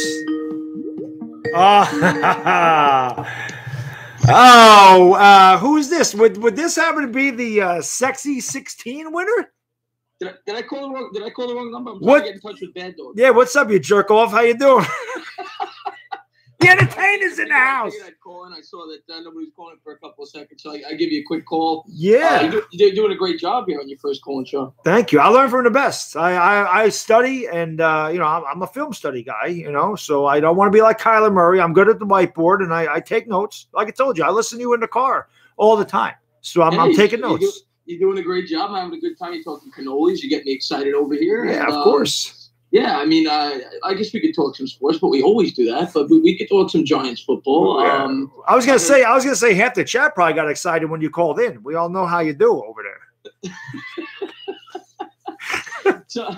So obviously I'm excited. We're going to be calling the NCAA tournament games together on Friday. That's going to be a lot of fun. That'll be awesome. Yes, that'll be freaking awesome. At 10 o'clock or whatever. But yeah, so I think it was Mike Nixon that called in earlier that said that I was against taking 3 defensive players. That's not the case at all. I'd be completely for. Maybe he misunderstood what I said. Right. I'd be completely okay with that. But I'd prefer Dalton Reisner in the second round if he was there. Right. I'd prefer a right tackle there. But if they went 3 defensive players, I'd be completely fine with that. Let me ask you this: so say we take 2 defensive players on the first 2 picks, and then we have a chance at Dalton. Would you trade up? Say we had to give up our 37 and the pick we got from Cleveland. Would you trade up to get Dalton Reisner? I don't know if I would trade up for Reisner, but there may be other players there that I would entertain because I think there's going to be a few right tackles that are there in the second round. So Reisner would be my preference, but there's 2 or 3 other guys that I think are pretty comparable to him. Mm-hmm. But if say at 27, 28, maybe I'm just trying to think of a name off the top of my head. Say somehow like a Brian Burns fell, or right. which he probably won't. Or even maybe a Calais Farrell, maybe a Ja'Kai Polite, a guy like that. Right. Maybe entertain trading up for a guy like that. Do you think Farrell will fall that far? Because I like him at 17. I think we could get him at 17. You think he'd fall back farther than that? I think he's going to go probably between 15 and early 20s. Right. So I'm not trading up to 21, 22, but say he somehow fell to 27, 28. Right. At that point, I would consider pulling the trigger. So you would take cornerback at 17. That's what I'm leaning right now, just right. based on who I think is going to be available. Now, I may entertain a guy like a Burns if he's there, which he certainly could be, depending on how the draft shakes out. But based on what I'm projecting, I think the best option is going to be cornerback at 17. Yeah, I mean, we could definitely use a secondary. The thing with me is, I feel like getting the most pass rushers we can would certainly help out because, as we saw in 2007, our secondary wasn't fantastic. I mean, it wasn't bad, but it wasn't great. And, a great pass rush can hide an average secondary. So I don't know what's better. Is it better to have a better secondary and a weaker pass rush, or is it better to have a better pass rush and a weaker secondary? Because if your secondary is strong, you can get coverage sacks. So I really don't know which one's the better way to go, but I know we definitely need to build a secondary, especially since, we're going to get rid of Jonas Jenkins next year, and then we're stuck with Grant Haley and Sam Beal. We don't even know what Sam Beal is going to be. He's a wild card. So I could completely understand taking a corner at 17, and I certainly wouldn't be upset about it. Yeah, and then the other thing I think about is we all know Gettleman doesn't like to spend on the secondary, right? He doesn't like to spend big bucks. So by taking a stud corner in the draft, you have a corner on a rookie contract, so he can use that free agent money in an area where he really likes. That's why I think a corner almost makes sense, because you're going to be paying and that's the same thing with the safety that he got, Jabril Peppers. You're paying those guys on rookie contracts, and then he could go out and spend the money where he thinks the most important positions are, which are going to be offensive line and pass rusher. That's his bread and butter. Right, absolutely. And that's where we talk all the time. That's where we need to that's where we need to get better, is in the trenches. I mean, you win up front. That's the whole thing. It's always the whole adage of football is run the ball, stop the run. You do that, you're going to win games. And we have got half of it.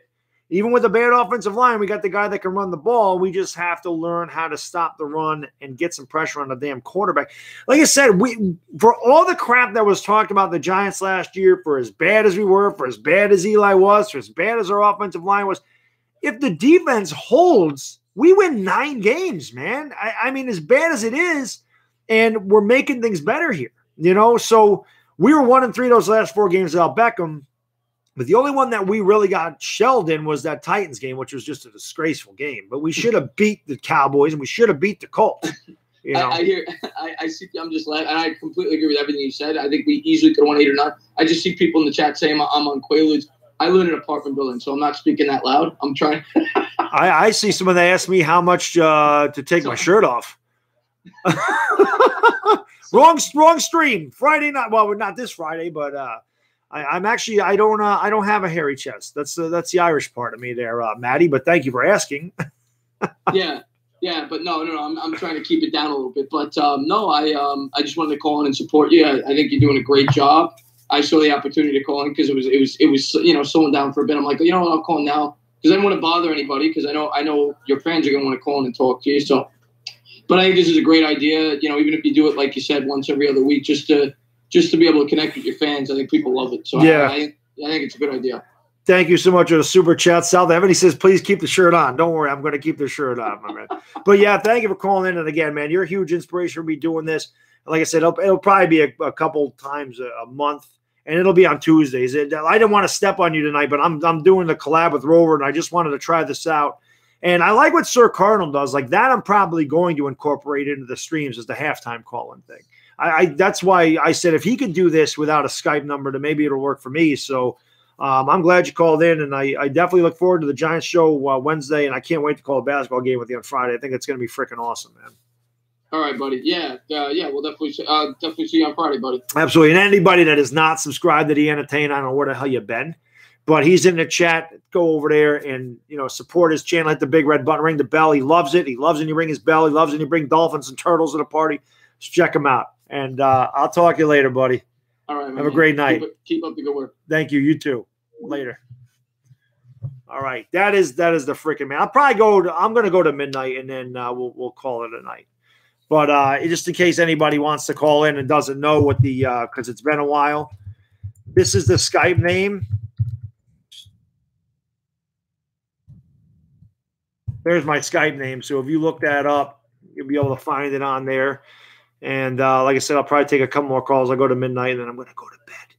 I'm going to get 6.5 hours of sleep. It's going to be nice for a change. So a lot of rumors, man. Tons of rumors over there. I'm waiting for the sexy goat to call in. Eli on the way out for sure. Can't believe. Well, like I said, Jake, there's not much we could do. I don't think there's a lot of options. I don't think there's a lot of options there.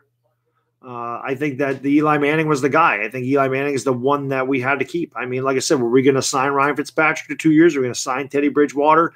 What are you going to do? You're going to pay you're not going to get a quarterback on a 1-year deal, most likely. So are you going to sign him for 2 years?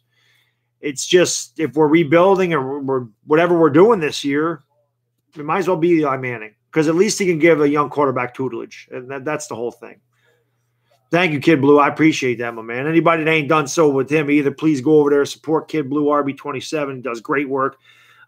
He's a great kid. I call him a kid. He's 21, but he looks like he's 14. But he does a great job over there. He also does live streaming stuff, does collab videos, call-in shows. I don't know if he does a call-in show, but he collabs with his cousin. He does a great job over there. So definitely check him out. Do I still want Kyler Murray? Yes, I want Kyler Murray. I absolutely want Kyler Murray. I just don't want to lose our 17th pick overall for Kyler Murray. I don't want to do that. You don't trade Odell Beckham to get an extra pick, take that extra pick in Kyler Murray. Because in essence, if you do that, you traded Odell Beckham for Kyler Murray. That's what that would be. So, and you're not, I don't think you're just going to give up 7. Well, to move up, I guess it would depend on where you have to move up. We'd probably have to move up to 3 if, the Cardinals don't draft him. So we'll see what happens. I can't imagine the Cardinals are going to draft Kyler Murray. It'd be a mess. But then does that mean that the Giants go after Josh Rosen? Do the Dolphins go after Josh Rosen? I mean, it's going to be very interesting on draft night. It's another thing I can't wait to stream with the Entertainer is draft night because it's going to be huge, and you guys will all see my reaction if we draft Kyler Murray. It'll be very good. I can guarantee you that. I guarantee you. So we had a lot of people in here, man. Thank you guys all for joining. If I did not say something, I probably didn't. I mean, this has been a really good crowd tonight. I'm glad that you guys can hear. I'm glad I can do this. I'm gonna enjoy doing this because, like I said, I watched Chris do these things, and I love that he can interact with the chat and the supporters of the channel, and actually talk to you guys on the phone or on Skype, or whatever. I think it's awesome instead of just reading your comments and typing in the chat. So this has been a lot of fun, and like I said, when I do live stream basketball games, I probably will do the halftime thing. So, what is up? You're on with the dog. Hey, what's up, man? Who is this? What's going on? Who's this? Yeah, it's Arthur, man. It's your boy Arthur Laverdian, man. Arthur, what's going on? Fellow Laker fan over there. How you doing, Arthur? What's going on, my man? Yeah, I'm doing good, bro. How's it going over there, man? Oh, it's going great, man. We're getting ready for spring. Baseball's in the air. NBA playoffs, NCAA March Madness. Best time of year for sports coming up right now. Yeah. Hey, shout out to the chat, man. What's up, Chris? What's up, Chris, in the chat room, man? Yeah, shout out to Arthur, guys. If you guys ain't supported his channel, please go over there and do so. He's got a great channel over there. He does live streaming stuff. He's a Lakers fan. He does videos. Definitely give him a check out. And he's the one guy that probably has more chest hair than Chris, so make sure you go check him out. So what do you want to talk about, buddy? Yeah, man. We want to talk about, basketball or football, man. What is this NFL, free agency frenzy going on, man? This is especially being a Giants fan, this is the craziest year. I've been watching the Giants since 1984, and I don't remember a crazier offseason. I mean, anytime you move a piece like Odell Beckham, that is just otherworldly that Gettleman had the balls to pull the trigger on that trade. And the Giants not knowing what we're going to do in the draft. Are we going to take a quarterback? Are we going to go defense? There's just so many questions with the Giants. And one thing we've learned this offseason is nothing's off limits for the Giants. So we really don't know. Everything is unpredictable. So I'm going to be extremely surprised. I wasn't surprised when we took Barkley last year, but this year I have no idea who the hell we're taking. Yeah, I don't know why the Giants kept Eli Manning, man. Like, the guy, doesn't have it anymore right now. I think y'all should have went, I know Nick Foles wasn't going to go to the Giants, but at least, y'all could have, try to go after either Fitzpatrick or Tannehill. At least it would have been a little better situation, Right. Well, I don't think they wanted to trade it. Tannehill was traded, so I don't think the Giants wanted to give up any picks for Ryan Tannehill, who's had a history of injury, and even when he played, he's underperformed. Ryan Fitzpatrick, again, I mean, he was pretty cheap, but to me, I don't understand what the point is of bringing in a Ryan Fitzpatrick because he's not going to help us win. He's going to be as good as Eli Manning. Ryan Fitzpatrick had some really great games last year, and then he had the game against the Giants. I think he threw 5 interceptions and got pulled for Jameis Winston. So you really don't know what you're getting with Ryan Fitzpatrick. And also, I mean, Fitzpatrick has played in New York, so he would have been pretty good as well. But Eli Manning is, if you're going to bring in a young quarterback, I think you want them to learn from Eli Manning. Eli Manning is a constant studier. He does a lot of game prep. He's a smart quarterback. He makes some stupid throws sometimes, but he's a smart quarterback. He's handled the media extremely well here. And I think a young quarterback can learn a lot from Eli Manning. So, I mean, if we sign Ryan Fitzpatrick and sign him for $5.5 million a year, we get hit with a $6 million cap. Ryan Fitzpatrick cost us $11.5 million. So I just don't understand the point of bringing him in here. So I think that's why Eli Manning is here.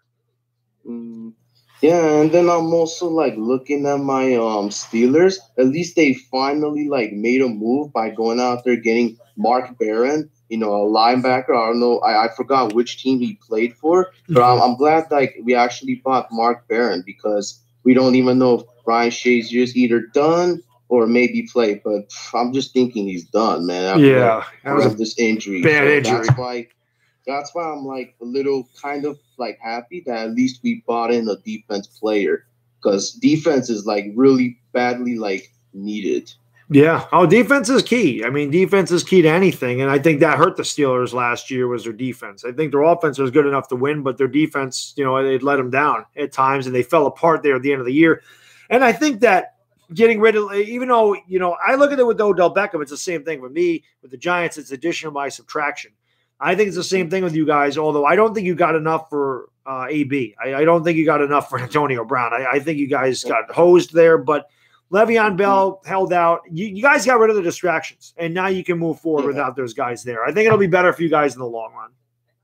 Yeah, I just hope that, we, prove them, like, wrong, that we can, like, surprise people, Yeah, and that's the thing. I mean, if people – I say the same thing about the Giants. I don't think we're going to be like a playoff team, but I do think that we can surprise some people. I think people underestimate the Giants now that Beckham's not there. And sometimes that helps. People could go in saying, you know what, we're going to underestimate this. But I think Juju Smith-Schuster is a great receiver. I think James Conner did a – what's that?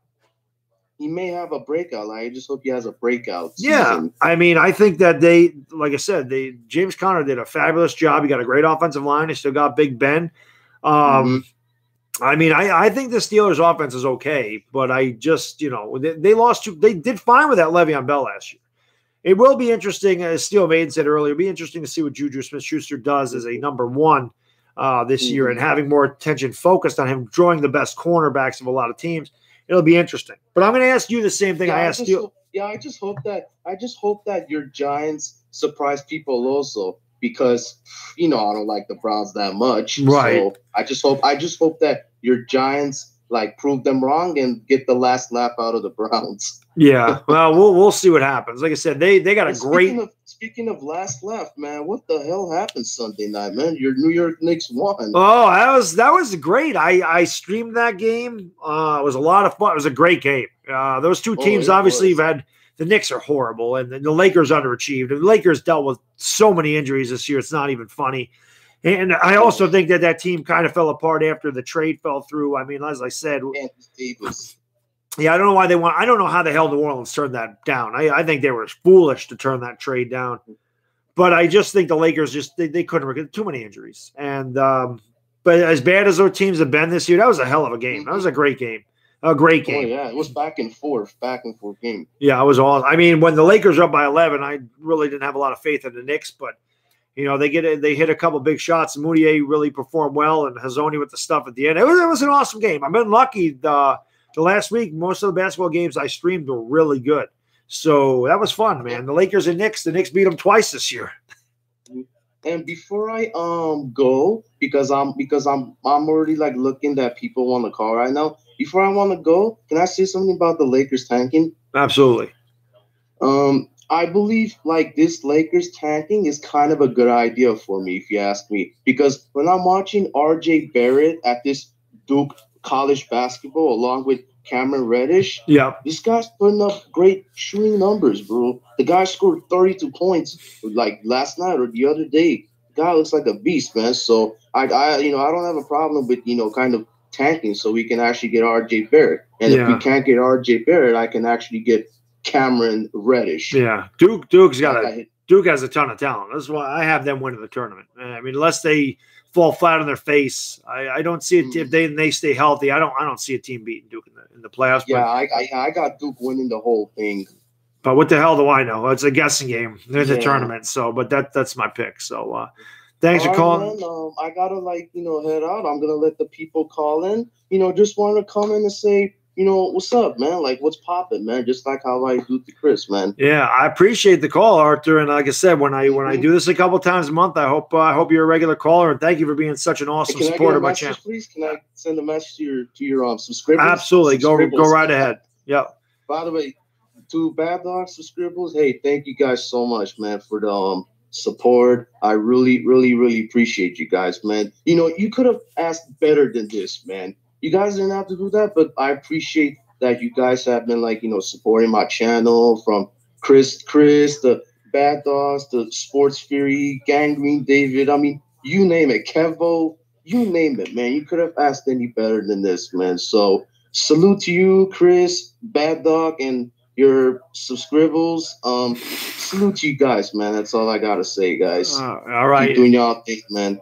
Yes, thanks for calling in, buddy. And yeah, that's one thing I'll say, that the sports community on YouTube, I mean, we all support each other. We're all here for the same reason. So I never look at this as competition. I want to help anybody I can grow. That's why I want to look at, you know, doing, figuring out this damn OBS thing and the loop back so I can actually have people on my channel and collab. I just think it would be fun. So again, thanks for calling in, buddy. What's that? Collab will be good too. Oh yeah, absolutely. Yeah, absolutely. All right, Arthur. You have a great night, and I hope to talk to you soon, buddy. Take it easy. Later, brother. All right, later. I'm going to take this last one, and then I'm going to go to bed. What is going on? You're on with the dog. Hello. Yes. How you doing? Good. How are you? I'm doing pretty good. Who is this? This is your man, Skins fan all day. What is up?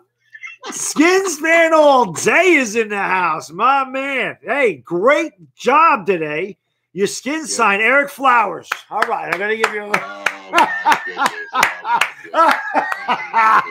Skins, they signed Eric Flowers. What's wrong with them over there? What are you doing? Please don't remind me, man. Please don't. Listen, you watch the Giants, right? You see how bad we stink. Why are you taking our players? You should know better. Hey, look, to be honest with you, man, right now we have no choice, because I just know at least 20 to 30 people are going to be, you know, on injured reserve that week. Oh yeah, you guys have the run. I swear to God, you guys have got the worst, and it's ridiculous how bad you every year. You guys, you and the Giants, you guys and us, we have the most guys in IR every year. It is absolutely ridiculous that neither one of these teams can stay healthy. Exactly. I just calling in, man. I just want to get to talk to you, man. You know, you're doing a good job. You and Entertainer, man, y'all are doing an awesome job, bro. And I just want to ask you, from what you've seen today, as far as the NFC East, who you think gonna be the number one? Well, I appreciate you saying we're doing a great job. Again, it's hard to say because we haven't had the draft yet. I still think the Cowboys are the class this division. I don't know with the Eagles, man. You know, it's hard to say. I worry about if Carson Wentz can stay healthy, I think they should win the division. But Carson Wentz has been injury prone the last couple of years, and now there's no Nick Foles to back him up. There's no more Nick Foles to save them. I don't know who their backup is. Nate Sudfeld. I'm not even sure who their backup is. But the Cowboys, they still got all the pieces, man. They got Amari Cooper. They still got the great offensive line. They got Van Der Esch and Jalen Smith. They got Ezekiel Elliott. Yeah, they got Dak Prescott, who can, you know, I don't like Dak Prescott, but he's serviceable enough behind an offensive line and having Zeke Elliott that he can do stuff.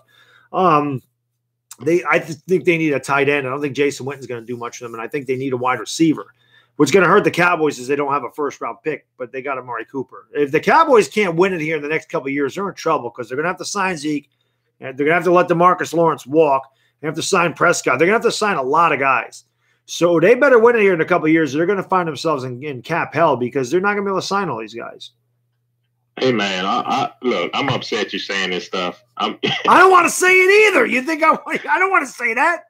I'm not giving the Cowboys no type of credit. They are trash. They're not going to win 5 games this year. I don't care who's on that team. I hope you're right. All the Cowboy fans listening, that's right. Skins fans all day saying y'all not going to win 5 games, especially Mosh. I hope Mosh is listening. Y'all not going to win 5 games. Do you hear me? Y'all not going to win. I'm not giving Cowboys nothing. Nothing. He ain't giving you nothing. You don't get no crumbs. You don't get nothing. Nothing. Nothing. Look, I'm going to say it right here. I'm going to say it so everybody can hear us. It's either going to be between the Giants. I hope y'all listening. It's either going to be between the Giants or the Redskins. I hope you're right. Philadelphia going to be either third and Cowboys going to be last. Cowboys are always last in my division. As my man, the Entertainer says, from your lips to God's ears on that one, my man. I would love I would love it to be Skins and Giants because I don't hate the Redskins. I mean, I don't like them, but I don't have the disdain for that team like I do the other two. So I love that. I was rooting for you guys to win the division last year. I mean, we were out of it. I'm like, come on, Skins. But once Alex Smith got hurt and everybody else got hurt, I mean, you guys, there's nothing you can do. But not only did he get hurt, you lost Colt McCoy. You were down to your fourth quarterback for crying out loud. I mean, how you going to be the cheerleaders start getting hurt? Right. Exactly.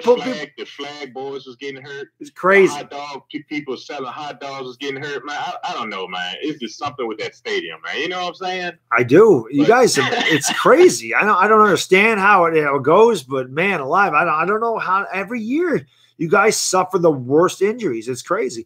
I want to ask you this. This something I want to know. I don't know if I know you calling Chris. I don't know if he's asked you this. How do you think Darius Geis will come back? How do you think he's going to do this year? I think he's ready right now. To be honest, he's ready right now. I mean, they're showing a lot of clips of him running and cutting. He's ready. I mean, because he got injured, real early in the season. So I think it was the first game he got injured. So he's ready. I think he's going to come back and be a monster. Yeah. It's going to him and Adrian Peterson. That 1-2 punch, man, is going to be scary. It's definitely going to be scary. Yeah, go ahead. I'm sorry. It's good. It's good that they picked up. I mean, that they re-signed Adrian Peterson because it's going to help out Darius Geis. Absolutely. If they didn't re-sign Adrian Peterson, it'd be a little bit tough on Geis. But because he can, he'll have to do it by himself, and him and Chris Thompson. But as far as them re-signing Adrian Peterson, is going to be a 1-2 punch. A power running back and then a little fast running back and then Chris Thompson. It's going to be scary. It's going to be scary. Yeah. I mean, I thought you guys stole Darius Geis. I thought that was a great move. Obviously, he had the off-the-field issues, but there's no question the guy's talent. It was a shame to see him get injured like that and tear his knee up, before he even got to play a game. So, again, I wish the kid to succeed. You don't ever want to see anybody get hurt like that, especially a rookie that, comes in. He's got a world of talent. So hopefully that doesn't slow him down. I know some guys never recover for this. I don't think RG3 ever recovered from the knee problem. I think I know Victor Cruz never recovered from it because sometimes I think it gets in their head. So hopefully that doesn't happen with him and he can, be 100%. And he can definitely help you guys win this year, win some games. And I'll be excited to watch Darius Geis play. Yeah, I know one person who did recover from it. Adrian Peterson recovered from it twice. Exactly. Yeah, no, that guy's not human. That guy's not. That's a different species. That's not a human being. I don't know what the hell he is. He is not human. And I saw that at Oklahoma. The whole reason I'm an Oklahoma fan is because of Adrian Peterson. That guy was on. I mean, that's one of the greatest running backs I've ever seen in my life was Adrian Peterson. And he's a big running back. You don't usually see running backs that are 6'2", 220. Usually they're about 5'9" to 6 foot. They're usually shorter guys. That guy's he's special. Adrian Peterson was a very special running back. Hall of Famer, without a doubt. I think one of the top 10 running backs of all time, easily. Better than Emmitt Smith, I'll tell you that much. Oh yeah. Okay. I'm actually one more question. I'm gonna let it go because I know other people want to call in. I heard what y'all said. I heard what you and Chris said. But truly, how do y'all really feel about y'all letting go OBJ? I think it was a great move. I think it was a great move by the. Listen, I know a lot of my supporters were not with this channel 2 years ago because I retooled the channel. Unfortunately, I got rid of these videos. The game after we lost to Dallas in 2017, after week 1 in 2017, I made videos for about 2 weeks saying the Giants should explore trading Odell Beckham and not signing this guy. And I took a lot of heat for it because Giants fans were like, how can you say that? He's a once-in-a-generation player and blah, blah, blah, blah, blah. And I said, because this team isn't very good. And instead of giving him all this money, we need to look at other areas of the team that need help. And I called this 2 years ago. So it really doesn't bother me. It really does. I mean, I think Odell Beckham is a fantastic player. He's one of the best receivers in the league. Some guys will say he is the best. There's no questioning his talent. There's no questioning his passion. Sometimes his passion's misguided. But $19 million a year for a wide receiver when you have a team with no defense and no offensive line, a guy that has constantly been a headache, a guy that's constantly been a distraction. I think it's a good move for the Giants. And again, I mentioned it earlier, the fact that Antonio Brown got the Steelers a 3rd and a 5th round pick, and we got a 1st and a 3rd and Jabril Peppers for Odell Beckham. I think it was a great move for the Giants, and I think going forward, this is really going to benefit the Giants. I really do. Yeah. Well, you keep up the good work, man. I'm gonna keep on doing what I'm doing to try to help your page. Appreciate you. You know, all the mods. Thank you guys, and all of the what's the word? I'm trying to use the other word. The joiners. What you call us? Supporters? Sponsors. The sponsors. Hey, sponsors. The sponsors. Yes, you are a sponsor of the channel. I really appreciate that, my man. That's unbelievable. You know, you don't have to do that, but I'm very grateful that you're a sponsor of the channel. You do a good job. All the sponsors stand up. Yeah, that's right. You have a good night, man. All right, my man. Thank you for calling in. We'll talk to you soon. All right. Later. All right, guys. I am going to wrap up the calls. I'll hang out with the chat for a little bit. I'm going to wrap up the calls for tonight. I just want to say thank you, guys. It was awesome. I'm glad this works because, like I said, I'll probably do this a couple times a month. I'm going to incorporate it into my live streams. I'll do the halftime thing like Sir Cardinal does. I think it's an awesome idea. And again, guys, really appreciate everybody being here, guys that called in. And again, I'll start this earlier next time so that I have a chance to do it for a couple hours rather than an hour and a half. We're doing the NCAA tournament, and that's going to be a lot of fun. We're going to take a break. The thing is with the nonsense, and this is probably a good idea that we do take a little break. I love the nonsense stream. It's so much fun, but sometimes, we're going to run out of stuff to talk about because you can only talk about so much stuff every week. We might need a week off to get some more stories and stuff. So our nonsense will be preempted by NCAA basketball, and Chris and I, that's how we started with the nonsense, was doing Friday night basketball games. So it'll be a lot of fun. It'll be great. Why do I want to punch Eric Flowers? I don't know. He's not on our team anymore. Brown's going to win the Super Bowl. I mean, they have a damn good team over there. What's up, Nick Foles? What's going on? People sleeping in the tournament, Florida State. Thank you, Brian B. Gaming. I appreciate that very much. And again, anybody that happens to be new to my channel, please hit the big red button, hit the thumbs up for old Baddog, ring the bell. I plan on doing this a couple of times a month. And again, when I live stream basketball games or obviously football games going forward, we can do call-in shows at halftime. I think it'll be awesome to do it. I did not hear Gettleman's call with Francesa. I have to go back and listen to it. I definitely have to check that out for sure. How could you say Adrian Peterson's because he is? He is better than Emmitt Smith. I mean, look at his numbers. Look at the average yards per carry. Emmitt Smith never had a 2,000-yard season, right? Emmitt Smith never carried the ball for 297 yards in a game, right? I mean, I could be wrong. Doesn't Adrian Peterson hold the single-game rushing record for yards, or is that Jamal Lewis? I can't remember who that belongs to. But look at he averages 5 yards a carry. I mean, Emmitt Smith averaged 4.1. That's why Adrian Peterson's better. Adrian Peterson didn't have the line Emmitt Smith did either. Saints or Patriots who are winning the Super Bowl. I never go against Patriots. Never. I can't go against them. Until they're out of it, I can't bet against them. Do I think the Giants could sign Vontaze Burfict? I don't know. Vontaze Burfict is another headache. So I don't think the Giants would want that type of personality in a locker room. So I can't see them. I can't see them going after Burfict. MJ or LeBron, it's easy. It's Michael Jordan. It's not even close. I said this yesterday during the Knicks stream. I said just another reason MJ's better than LeBron is I could tell you MJ would have never gotten stuffed by a Mario Hezonja at the end of the game and not get off a shot. I can also tell you when Michael Jordan was fighting for the playoffs, he would have not lost to a 12-win Suns team and lost to a 13 or a 14-win Knicks team twice in 1 year. LeBron James, to me, is a great player. He's the best player of this generation, without a doubt. I don't even think it's close. I think LeBron James is the best player of this generation. But Michael Jordan made everybody around him better. I don't think LeBron James makes everyone around him better. I just don't. I think LeBron James is great in his own. I don't think he makes everybody around him better.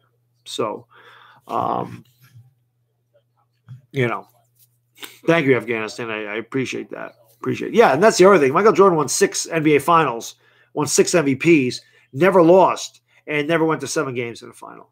And people could say, oh, the teams he played were washed up and blah, blah, blah. They were old and they were over the hill. The 96 Sonics were not over the hill. The 97 Jazz were not over the hill. You know, you want to say that the Lakers were over the hill in 91, okay. You know, the Trailblazers were not over the hill in 92. The Trailblazers were a very good team. The Suns were a very good team in 93. You know, they beat good teams. But I can tell you this, who LeBron James lost to the Mavericks, it was Dirk Nowitzki and a bunch of nobodies. And they had a super team in Miami, and LeBron lost that too. Michael Jordan's the best basketball player ever. Were the Knicks ever close to beating MJ? Yes, 92. We took him to 7 games. Not many teams took Michael Jordan to 7 games. I think it only happened twice in his career when they started winning. So I think the Pacers did it. The Knicks did it in 92. So they did come close to beating him. Oh, good. Goat and Tate is in the house. That's always good. We have Goat and Tate now. But listen, guys, I am going to wrap it up. It's 12:15. I'm going to get some sleep. Thank you so much for joining. Thank you guys that called in. I really appreciate it. I had fun doing this. I do look forward to doing it again. I will be collabing with Rover Sports tomorrow on his page. So if, check out Chris and Rum Boys, definitely check those guys out. Check out his channel. Check out that collab. And if you get a chance, swing over and check out me and Rover because we're going to collab. I don't know exactly what time yet, but definitely check it out. And thank you guys so much. And we will see you next time. It's Bad Dog. Y'all have a good night, and I'm out of here. Peace!